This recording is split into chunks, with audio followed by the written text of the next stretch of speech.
Starve your doubts, feed your discipline. There is a voice inside you. You know it well. It doesn't shout, it whispers.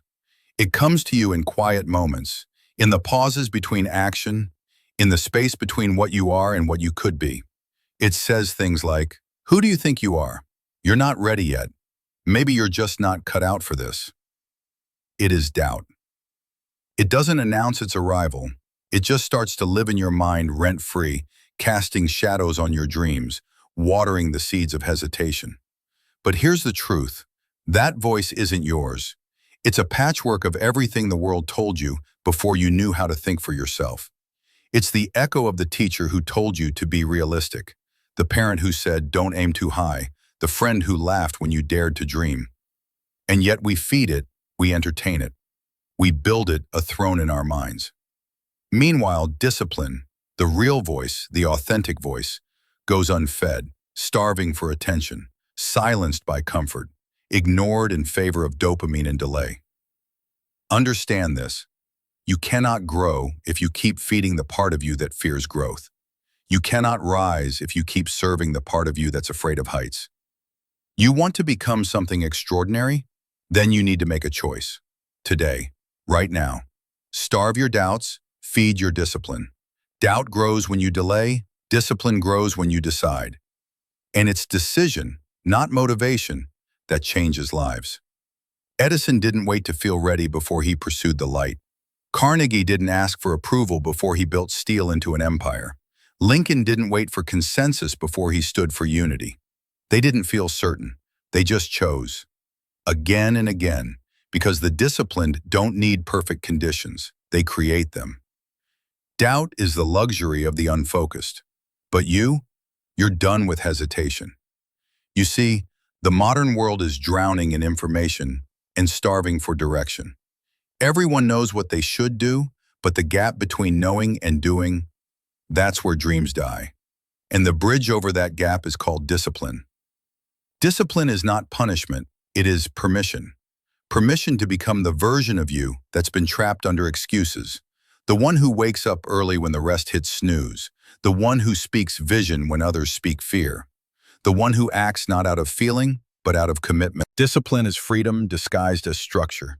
It's the architecture of greatness, the invisible framework behind every masterpiece history remembers. Walt Disney didn't build an empire of imagination through convenience. He was relentless. Every no became fuel, every setback a blueprint. That's not luck, that's discipline married to vision. And let me tell you something about vision. Without discipline, vision is hallucination. Every grand dream requires sacrifice. And sacrifice hurts. That's the point. Because anything that doesn't cost you won't change you. You must give something up. Time, comfort, distraction, approval. Because if you don't, your future will be the thing that gets sacrificed. You don't get to keep your excuses and have your dream. You don't get to cling to your fears and rise into power. You must choose. So choose discipline. Feed it like your life depends on it. Because it does. Feed it every time you don't hit snooze. Feed it when you sit down to work even though your feelings scream no. Feed it when you reject short-term pleasure for long-term pride.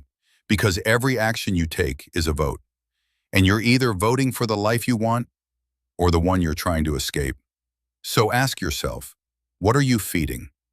Because what you feed will flourish, and what you starve will die. It's time to kill doubt, not with words but with evidence. Let your actions scream louder than your fear. Let your habits prove your worth. Let your consistency drown your insecurity. You are not waiting to become powerful. You are proving it. Through discipline, through sacrifice, through focus. This is your moment to rise. Starve your doubts, feed your discipline, and watch the world make way for the unstoppable force you're about to become. Because here's the truth most people run from. Discipline is the great equalizer. In a world obsessed with shortcuts, the long game wins. Every time. Not because it's easy, but because most people quit before they even see the compound effect of consistent effort. And if there's one law written into the fabric of success, it's this. Consistency compounds. You might not see the results tomorrow, but you'll see them. You might not feel different after a week, but you'll become different. And when discipline becomes your default, success becomes inevitable. Look at any great monument, the pyramids, the Parthenon, the cathedrals that scrape the sky. They weren't built in a day. They weren't built with one push of effort. They were built brick by brick, stone by stone, laid with intention. So what are you laying down today? Because your habits are the architecture of your future, and every time you choose discipline over comfort, you place another stone in the foundation of your empire. It's not about being perfect. It's about being relentless. There will be days when you fail. That's fine. There will be moments when you fall. That's human. But get this clear, falling is not the end. Quitting is. Discipline doesn't mean never messing up.